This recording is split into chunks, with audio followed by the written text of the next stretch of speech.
Dia punya di rekeningnya 130.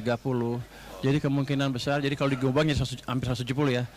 Kalau dilihat dari situ kira-kira uang bukan masalah untuk Pemda. Cuman sekarang karena pemerintahnya belum bisa berjalan karena kendala bencana ini aja.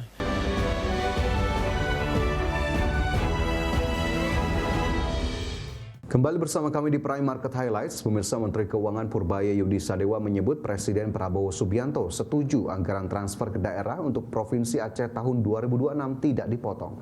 Ya, Menkyu menyampaikan pengembalian jumlah TKD seperti tahun sebelumnya itu supaya bisa mempercepat proses pemulihan Aceh sesuai yang direncanakan.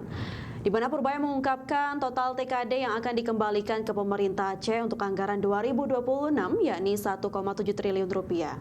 Purbaya meminta pemerintah daerah di Aceh segera membelanjakan anggaran yang ada agar pemulihan pasca bencana bisa cepat berlangsung. Purbaya juga menyoroti aduan mengenai kendala pengadaan kapal keruk untuk penanganan bencana di Sumatera. Kapal keruk yang sangat dibutuhkan itu ternyata dikenakan cukai sebesar 30 miliar rupiah. Menanggapi masalah tersebut, Purbaya langsung memutuskan dan membebaskan pajak untuk pemindahan kapal keruk. Aceh Tamiang saya transfer 40 sekian miliar sekarang. Dia punya di rekeningnya 130. Jadi kemungkinan besar, jadi kalau digobang ya hampir 170 ya. Kalau dilihat dari situ kira-kira uang bukan masalah untuk Pemda. Cuman sekarang karena pemerintahnya belum bisa berjalan karena kendala bencana ini aja. Tapi begitu itu beres, harusnya sih akan cepat balik ke normal. Nanti kalau Pemirsa, Komisi Pemberantasan Korupsi menetapkan 5 orang sebagai tersangka dalam operasi tangkap tangan kasus pemeriksaan pajak di Kantor Pelayanan Pajak Madya Jakarta Utara. KPK menyebut pejabat KPP Madya Jakarta Utara menerima suap terkait fee pembayaran pajak dari PT WP dengan total suap mencapai 4 miliar rupiah. Komisi Pemberantasan Korupsi menetapkan 5 orang sebagai tersangka dalam operasi tangkap tangan kasus pemeriksaan pajak di Kantor Pelayanan Pajak Madya Jakarta Utara, Direktorat Jenderal Pajak Kementerian Keuangan. 5 tersangka tersebut yakni Kepala KPP Madya Jakarta Utara Dwi Budi Iswahyu, Kepala Seksi Pengawas dan Konsultasi KPP Madya Jakut Agus Syaifuddin, tim penilai di KPP Madya Jakarta Utara Askop Bahtiar, konsultan pajak PT WP Abdul Kadim Sabudin, dan staf PT Wanatiara Persada Edi Yulianto. KPK menyebut 3 orang pejabat KPP Madya Jakarta Utara yakni Dwi Budi Iswahyu, Agus Syaifuddin, dan Askop Bahtiar diduga menerima suap terkait fee pembayaran pajak dari PT Wanatiara Persada dengan total suap mencapai 4 miliar rupiah. Dalam OTT ini KPK juga turut menyita barang bukti uang tunai rupiah sebesar 793 juta rupiah, uang tunai 165 ribu dolar Singapura atau setara 2,16 miliar rupiah, serta logam mulia seberat 1,3 kg senilai 3,42 miliar rupiah. Total nilai barang mencapai 6,38 miliar rupiah. Setelah para penyelidik, kemudian penyidik meyakini bahwa ada peristiwa pidananya, dalam hal ini peristiwa pidana korupsi, kemudian dinaikkan ke penyidikan. Selanjutnya terhadap tadi barang-barang yang diperoleh pada saat tertangkap tangan, kemudian dilakukan penyitaan, kemudian dilakukan pemeriksaan terhadap saksi-saksi, ini sudah penyidikan nih, pemeriksaan kepada saksi-saksi, dan berdasarkan kecukupan alat bukti, dalam hal ini ada paling tidak 2 alat bukti ya, itu kami menetapkan 5 orang tersangka. Sebelumnya KPK melakukan operasi tangkap tangan pertama di tahun 2026 pada 9 hingga 10 Januari 2026. Dalam operasi tersebut KPK menangkap 8 orang terkait dugaan pengaturan pajak di sektor pertambangan. Dari Jakarta, Ismailia, Muhammad Zulkarnain, ADX Channel.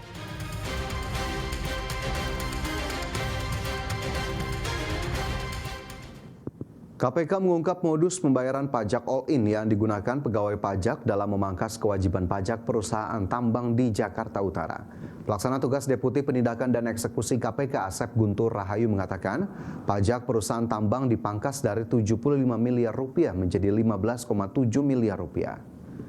Kasus ini bermula saat tim kantor pelayanan pajak Madya Jakarta Utara menemukan potensi kekurangan pembayaran PBB sekitar 75 miliar oleh PT Wana Tiara Persada untuk periode tahun 2023. Kemudian Kepala Seksi Pengawas dan Konsultasi KPP Madya Jakarta Utara Agus Syaifuddin menyepakati fee sebesar 4 miliar rupiah yang berujung pada diterbitkannya surat pemberitahuan hasil pemeriksaan dengan nilai pajak yang harus dibayar perusahaan hanya 15,7 miliar rupiah.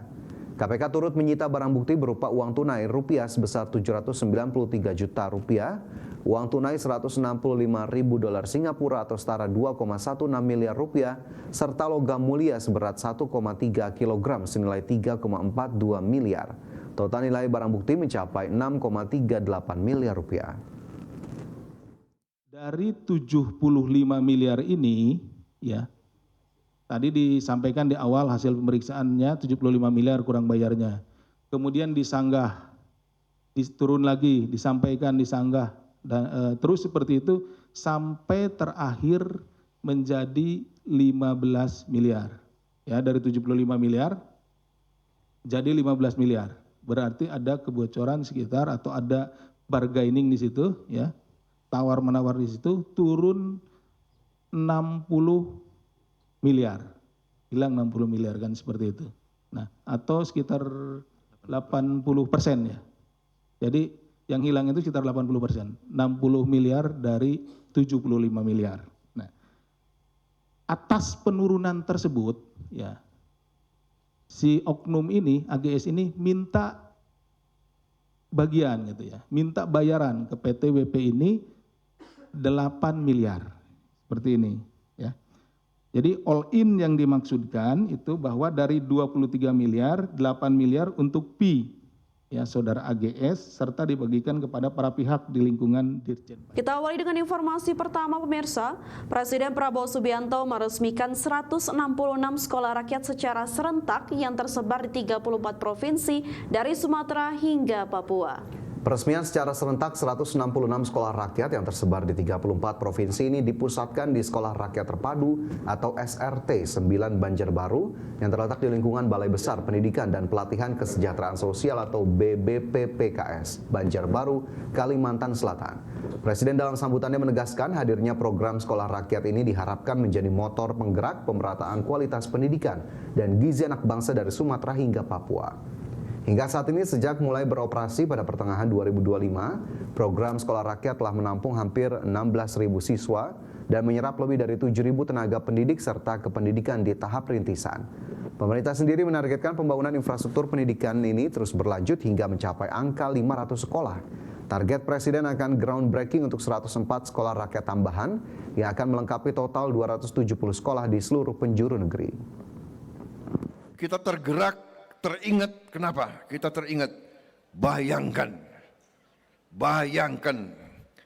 kalau waktu itu kita, saya dan menteri-menteri tidak ambil sikap yang berani. Mari kita berbuat yang mungkin tidak lazim. Kita bikin sekolah yang terbaik, sekolah berasrama untuk mereka-mereka yang mungkin tidak punya harapan. Mereka yang dari keluarga yang kondisinya tertinggal. Saudara-saudara, anak-anak sekolah rakyat, murid-murid, anak-anakku, jangan kau kecil hati, jangan kau malu orang tuamu hanya buruh atau hanya petani miskin atau hanya tukang pemulung. Jangan kau malu. Mereka mulia. Mereka kerja keras, halal, bekerja dengan keringat untuk masa depanmu. Jangan